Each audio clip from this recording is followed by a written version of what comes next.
Hi, I'm Jill with Close to My Heart, and today I want to talk texture paste with all of you. And let's discuss some of the fun different techniques you can use with it. Let's talk about the ways that it can work in your business to help your customers have great success with these products, as well as yourself, so that you can learn some fun techniques and be able to understand some of the sales benefits of these fun new products. First, I want to mention some of the products that work so well in pairing with texture paste that will either help you with additional sales and opportunities to show other products in the Close to My Heart product range, or to be able to help your customers who've already invested in some of these supplies be able to pull those back out, find new uses for them and ways to work with some of those products that they've already invested in their products. So let's talk about watercolors. You can easily use watercolors with the texture pastes, and I'm going to show you some ways in how you can do that. Also, of course, the water brush, if you're going to be painting, the paint brushes, our re-inkers. This is a great way to use the re-inkers in coloring all of these different texture pastes, and it gives you a great use for those re-inkers that you might have in your stash.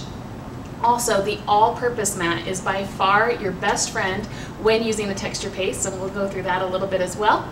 Our new stencil sheets are a great tool for using the texture paste and a great way to get different shapes and patterns. And of course, with those stencil sheets, because they come as a full sheet, you can make them whatever shape you want, which again reinforces our Cricut cartridges as well as our thin cuts. So those are great products to pair with texture paste and to show the value that you can get by mixing in those products that extend throughout our product line, and how texture paste can kind of give those a new life and a fun, trendy look. So let's get started by talking about the 3 different kinds of texture paste that we carry. Alright, let's take a look at all the different kinds of paste that come in this kit. So you can see that we have opaque matte, and then we have transparent gloss and transparent matte. So all 3 of these do something completely different and really fun, and so we want to look at the different features and benefits of each one of these products, and also point out that the opaque matte, while it does come in this 3-pack, it comes also as its own jar that's about 4 ounces, because this is the one I think you will use the most and find the most success trying lots of different techniques and things with, so we do provide this in a lot larger size.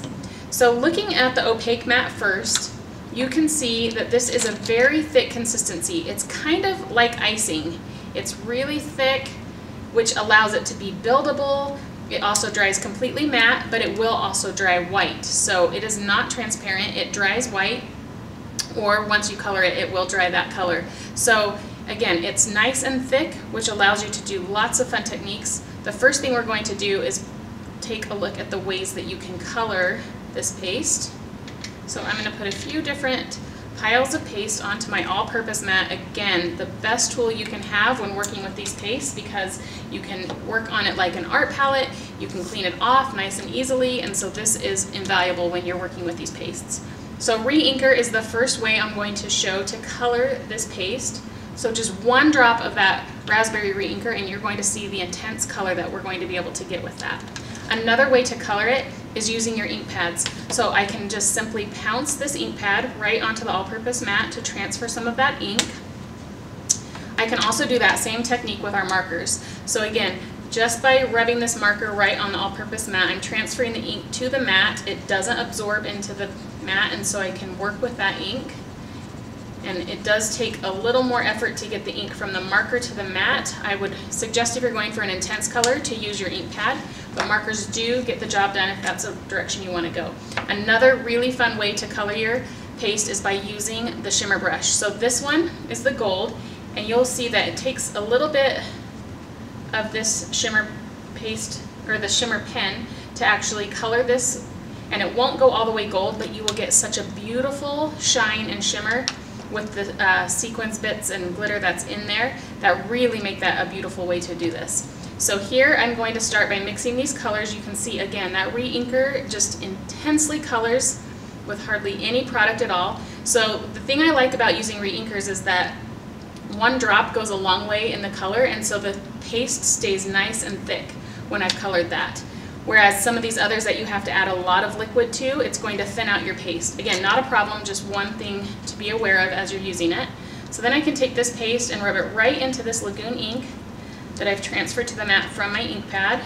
And again, just pressing that in and working with it The all-purpose mat allows you to really get in there and color it, make different piles, and work with this as if it's just one of your paint palettes here. Okay, so now I've got that lagoon, and again, I could add more by adding just more of the ink to the mat. So then again, I can work with this purple here by the marker ink that I've transferred. And you can see, again, that's just a little bit lighter. It's going to give me a soft look, and I could just add more and more marker if I wanted that color to be more intense. And then the last one I have here is the shimmer brush.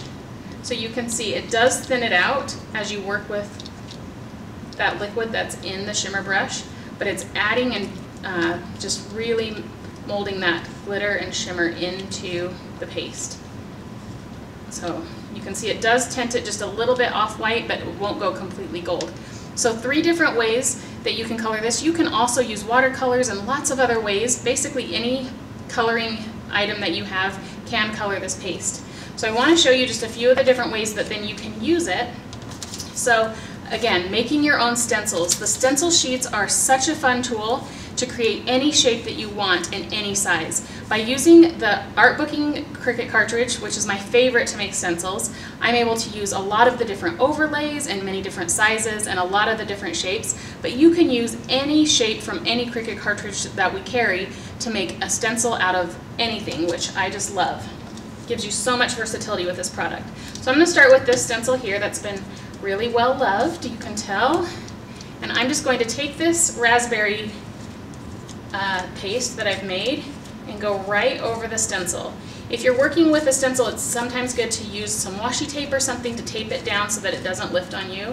I'm just doing a quick sample here so you can see how this goes. But I'm basically going to apply the paste and move it around wherever I want it to go and fill in the stencil, and then scrape so that the paste isn't any higher than the stencil itself. So when I lift that up, I've got a nice clean image. The edges are nice and crisp, and they will dry this way. That opaque texture paste, the opaque mat, really does hold its form because it's so thick, and you'll have those nice crisp lines every time. You can also just take this paste and go directly to a cardstock and spread it out and just create a background. Again, adding texture, adding that dimension, and if you've colored the paste, you'll have the color there. But again, I can just let this dry and keep just that really fun washed pattern and use it on any project. Another thing you can do is by spreading this paste on, I can go nice and smooth, like I showed you on that last sample, or I can easily come through with my palette knife. I can tap it and create a lot of different peaks and different texture here. And again, if I let that dry, then all of those peaks are going to stay and just create that really kind of roughed up effect. So another just really cool way to use it. I can spread that back out while it's wet, and I could go through and I could add stripes, patterns, diagonals, anything you want while it's wet, and then when that dries, you will get that pattern onto your project. Now let's look at the transparent matte and the transparent gloss. So again, these are similar, but they do 2 different things. So your transparent matte is going to dry completely clear. Let's clean one of these palette knives really quick. This is going to dry clear, and one is going to dry matte and one is going to dry glossy. So here you can see the consistency of this is completely different. It's more like a mayonnaise. It's nice and creamy. It goes really smoothly through your stencils and through projects, but you can see that it's a totally different consistency and is going to give you a different look on your projects because of its really thin, different opacity there. So you've got transparent matte, transparent gloss.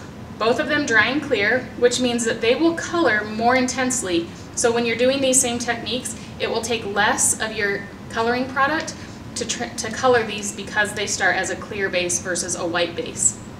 So that's one thing that's different about those. So now let's take a look at some art samples that show the different ways that you can use these pastes. So I want to show you the difference in these 2, the transparent matte and the transparent gloss. So this one is the matte. You can see there's no shine to it once it's dry. But again, look at the intensity of color I was able to get by adding either the re-inker or the ink pad to that, and you can see that where the colors overlap each other, that they blend together almost like paint would, and giving you that beautiful color effect. So again, transparent gloss, you can see the color intensity is the same. You get nice, vibrant color, but when it dries, you've got that beautiful shine too. So that's the difference in those two. Again, really easy to color and dries either opaque or it dries glossy. You can also see a really fun way to use it by putting it through the stencil, but keeping your colors all mixed together, or when you're mixing your color on your actual all-purpose mat, not mixing the color completely so that you get some of these clear spots and some light colors. That all is just based on how intensely you mix the colors into the paste at the beginning. So a fun, really fun look, and overlapping your stencils and the colors on top of a pattern paper, again, just adds layers of dimension to that project. So let's take a look at some art that uses the opaque matte texture paste. So this layout I love because when I usually use a dark pattern paper like this, I would want to lighten the paper around my photo to really make the photo pop. So typically I would probably use a white daisy piece of cardstock to mat behind this photo to really bring the focus to the photo. But instead of using cardstock, look at what a fun look you get by using the texture paste. It's organic, it adds dimension, and it adds such a fun visual interest to this page, but it does the same thing as having put a piece of cardstock back there. It really grounds the focus to the center of the layout, which is where the photo is, and pops off of this dark pattern paper background. So think of it as a way to even just add a white background to something. Now this is the opaque texture paste as well, and you can see that again we've gone through a stencil on top of a pattern paper, but this time instead of keeping it nice and clean, we were able to go back through with that palette knife and lifting it up just to get those peaks and just a nice texture, added texture, and even more dimension to that by trying not to get it completely smooth. So that's just a fun way to work with that texture paste.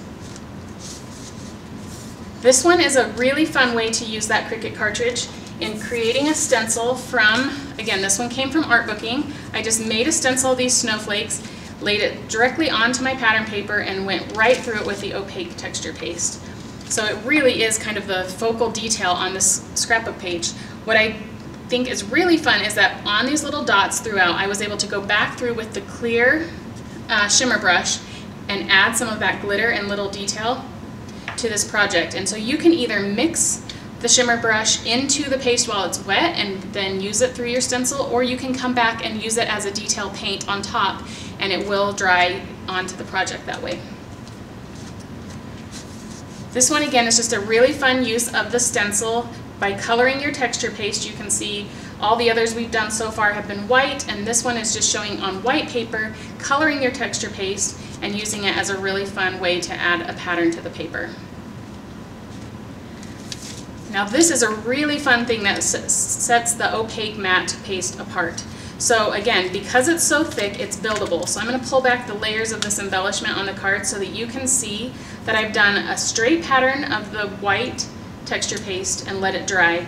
Then after it dried, I was able to build that texture by adding color to the paste and then going through a stencil, and you're just adding layer upon layer of that texture and the dimension, and it's just a really fun way to get that detail. Again, with those stencil sheets, you can make your stencils as large or as small as you want. This one's really fun in that we were able to watercolor over this.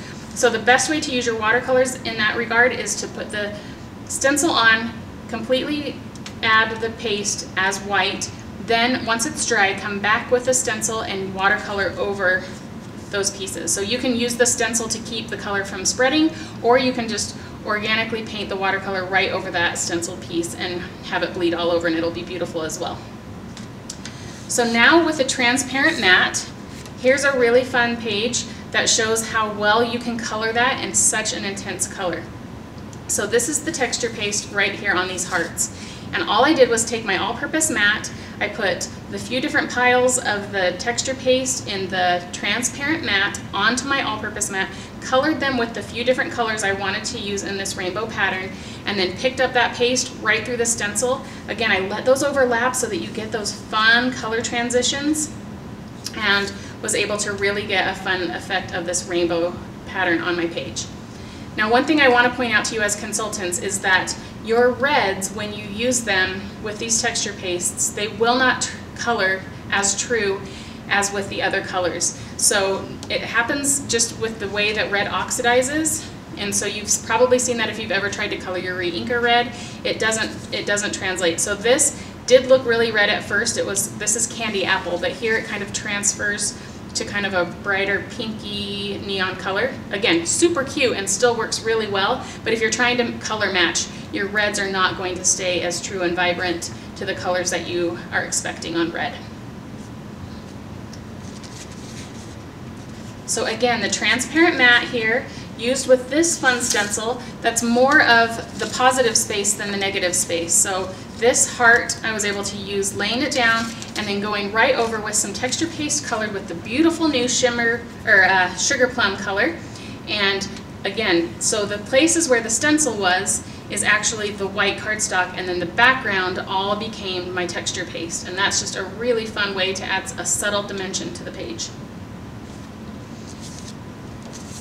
Another thing you can do with the transparent matte is that you can add it to watercolor paper. So here is a card that I started with a watercolor base. I put the stencil onto my cardstock and then was able to just only use the texture paste over the stencil on the outer edges, leaving the center clean and open for my sentiment. Once it dried, I watercolored over that texture. So you can see on this one piece of cardstock, I was able to get a stamped image, some embossing, the texture paste, and watercolor, and it adds such a fun effect by just using one little piece of watercolor paper to add that card together. I did the same thing on this card here, except while the watercolor was wet, I went through with a paper towel and lifted that color off of the cardstock. So you can see the white coming through, and you can do that as much or as little as you want. So I could have even taken off more of that color. The transparent pastes act as a resist. So if you want to remove color, you can, which is a really fun technique to do with those as well. And the last sample is this layout here that uses the transparent gloss. So you can see you get that really shiny effect, but the color is exactly true to the cardstock. So I started with 3 different colors of cardstock and used a striped stencil for these 2 pieces and a polka dot stencil here. And again, just by putting a thin layer of that transparent gloss, I basically created a ton of dimension, a pattern throughout this whole layout that really brings it to life. And it's just a fun way to step up your cardstock. So I hope you've found some really fun uses and creative ways that you can put all 3 of the different kinds of texture paste into work in your projects and really see some beautiful art come to life.